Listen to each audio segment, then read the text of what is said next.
We're going to start with the preface of this book of how to stop worrying and start living. The other one was so blurry, I'm going to try to redo this as a smaller section. How this book was written and why. 35 years ago, I was one of the unhappiest lads in New York. I was selling motor trucks for a living. I didn't know what made a motor truck run. That wasn't all. I did not want to know. I despised my job. I despised living in a cheap furnished room on West 56th Street, a room infested with cockroaches. I still remember that I had a bunch of neckties hanging on the walls, and when I reached out of a morning to get a fresh necktie, cockroaches scattered in all directions. I despised having to eat in cheap, dirty restaurants that were also probably infested with cockroaches. I came home to my lonely room each night with a headache bred and fed by disappointment, worry, bitterness, and rebellion. I was rebelling because the dreams I had nourished back in my college days had turned into nightmares. Was this life? Was this the vital adventure to which I had looked forward so eagerly? Was this all life would ever mean to me? Working at a job I despised, living with cockroaches and eating vile food, and with no hope for the future? I longed for leisure to read and to write the books I had dreamed of writing back in my college days. I knew I had everything to gain and nothing to lose by giving up the job I despised. I wasn't interested in making a lot of money, but I was interested in making a lot of living. In short, I had come to the Rubicon, to that moment of decision which faces most young people when they start out in life. So I made my decision, and that decision completely altered my future. It has made the last 35 years happy and rewarding beyond my utopian aspirations. Excuse me. My decision was this: I would give up the work that I loathed, and since I had spent 4 years studying in the state teachers college at Warrensburg, Missouri, preparing to teach, I would make my living teaching adult classes in night schools. Then I would have my days free to read books, prepare lectures, write novels, short stories. I wanted to live to write and write to live. What subject should I teach to adults at night? As I looked back and evaluated my own college training, I saw that the training and experience I had had in public speaking had been of more practical value to me in business and in life than everything else I had studied in college all put together. Why? Because it had wiped out my timidity and lack of self-confidence and given me the courage and assurance to deal with people. It had also made clear that leadership usually gravitates to the man who can get up and say what he thinks. I applied for a position teaching public speaking in the night extension courses, both at Columbia University and New York University. These universities decided that they could struggle along somehow without my help. I was disappointed then, but I now thank God that they did turn me down, because I started teaching in YMCA night schools, where I had to show concrete results and show them quickly.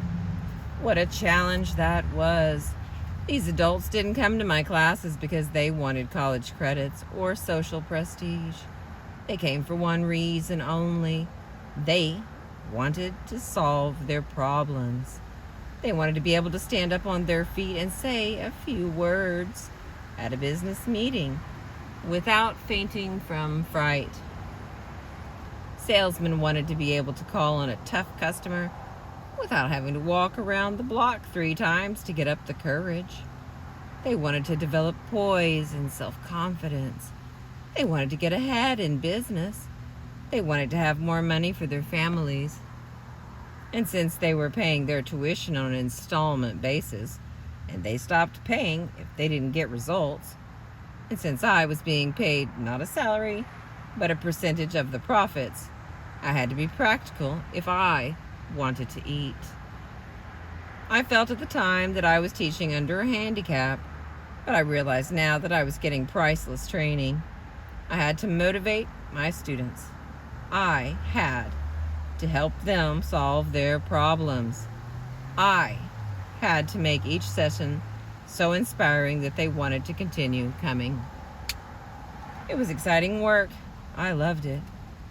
I was astonished at how quickly these businessmen developed self-confidence and how quickly many of them secured promotions and increased pay, succeeding far beyond my most optimistic hopes. Within 3 seasons, the YMCAs, which had refused to pay me $5 a night in salary, were paying me $30 a night on a percentage basis.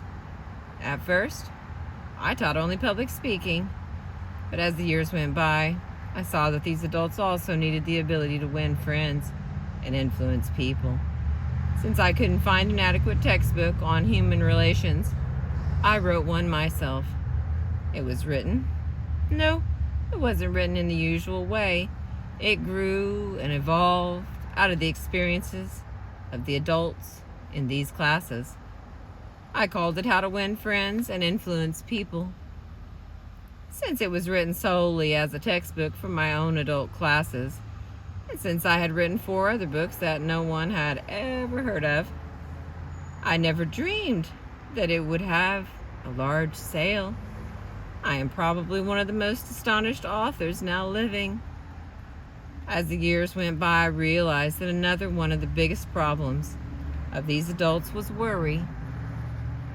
A large majority of my students were businessmen, executives, salesmen, engineers, accountants, a cross-section of all the trades and professions, and most of them had problems. There were women in the classes, business women, and housewives.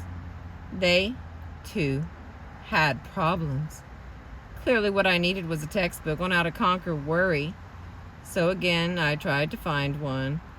I went to New York's great public library at 5th Avenue and 42nd Street and discovered, to my astonishment, that this library had only 22 books listed under the title Worry.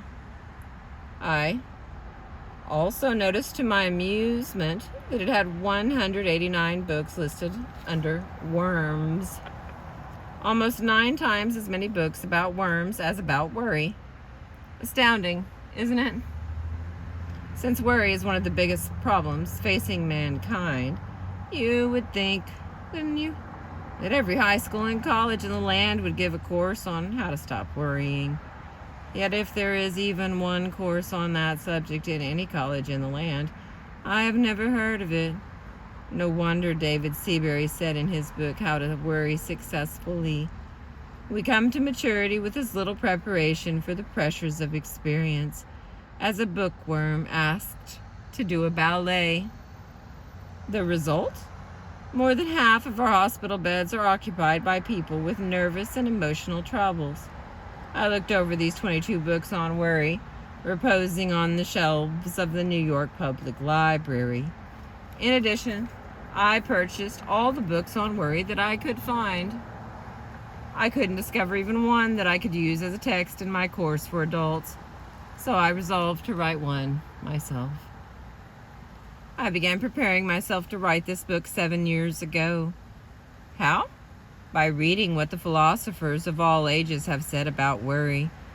I also read hundreds of biographies, all the way from Confucius to Churchill.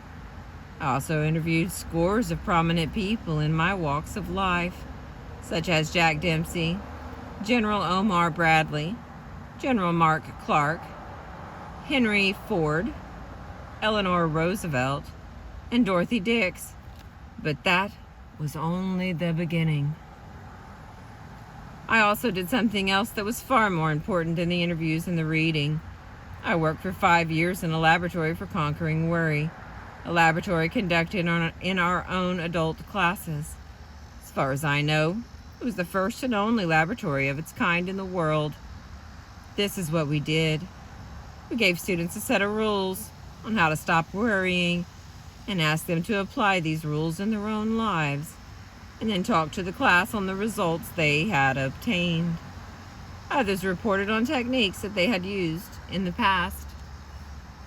As a result of this experience, I presume I have listened to more talks on how I conquered worry than has any other individual who has ever walked this earth. In addition, I read hundreds of other talks on how I conquered worry. Talks that were sent to me by mail. Talks that had won prizes in our classes that are held in 219 cities throughout the United States and Canada. So this book didn't come out of an ivory tower. Neither is it an academic preachment on how worry might be conquered. Instead, I have tried to write a fast-moving, concise, documented report on how worry has been conquered by thousands of adults. One thing is certain, this book is practical. You can set your teeth in it. I am happy to say that you won't find in this book stories about an imaginary Mr. B or a vague Mary and John, whom no one can identify. Except in a few rare cases, this book names names and gives street addresses. It is authentic. It is documented. It is vouched for and certified. Science, said the French philosopher Valery, is a collection of successful recipes. That is what this book is, a collection of successful, time-tested recipes to rid our lives of worry. However, let me warn you, you won't find anything new in it, but you will find much that is not generally applied. And when it comes to that, you and I don't need to be told anything new. We already know enough to lead perfect lives. We have all read the Golden Rule, the Sermon on the Mount. Our trouble is not ignorance, but inaction. The purpose of this book is to restate, illustrate, streamline, air condition, and glorify a lot of ancient and basic truths, and kick you in the shins and make you do something about applying them. You didn't pick up this book to read about how it was written. You are looking for action. All right, let's go. Please read the first 40 pages of this book, and if by that time you don't feel that you have acquired a new power and a new inspiration to stop, worry, and enjoy life, then toss this book into the ash can. It is no good for you. Dale Carnegie. Thank you for listening.